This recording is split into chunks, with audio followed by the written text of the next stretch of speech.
This question asks us to consider qualitatively whether a given process would be endothermic or exothermic. That means giving off energy if it's exothermic and receiving heat energy if it's endothermic. For question A, the combustion of gasoline in a car engine, probably intuitively you know that gives off energy. That's an exothermic reaction. And the reason would be that you're breaking the bonds, somewhat powerful bonds, in the gasoline. Usually the molecule octane is a primary component, and you're releasing it as carbon dioxide, which has lower energy bonds, and some other substances. For questions B and C, it's a little interesting. First, let's think about states of matter. The common states of matter, we have solid, liquid, and gas. The highest energy particles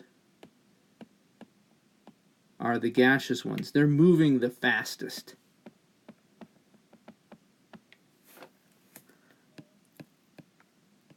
Solids, by comparison, are much lower in energy. Not only do solids exist at the lowest temperature range for any given substance, but they're rigidly locked in place. They do not have a wide dispersion pattern in terms of molecular movement. And then that puts liquids somewhere in the middle. So liquids have medium energy, gaseous particles have high energies, solid particles have low energy. In part B, they say water is condensing on a cold pipe. That means water from the air, water vapor, is becoming liquid on that cold pipe. That's a conversion from a high energy state to a medium energy state, which would mean that the gaseous particles are giving off that extra energy to the pipe. It's kind of the opposite of sweating. If you think of sweating, the whole purpose is to produce water on your skin so that evaporation, the opposite process, can cool you down. Well, in condensation, it's the high energy particles not cooling down but warming up the pipe. In part C, we've got a solid becoming a gas. That's a process called sublimation. If you go straight from solid to gas, you skip the liquid state. That happens under certain pressure conditions. In that case, we're going from low energy to the very highest energy.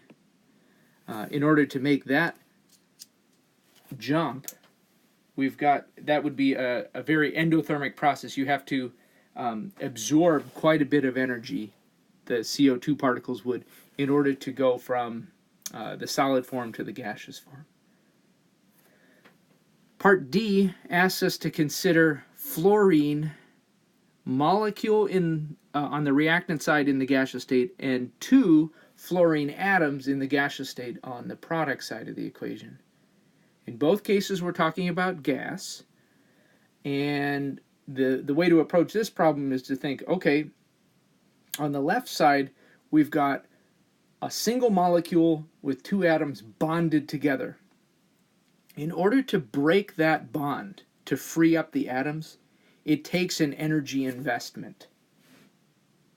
So in order to break that bond, the reaction needs to absorb energy. Another way to think of it, I guess in terms of gases, is you got twice as many high energy particles on the product side of the equation as you had before. So to get that higher energy, the greater amount of higher energy, you had to absorb energy in the course of that reaction.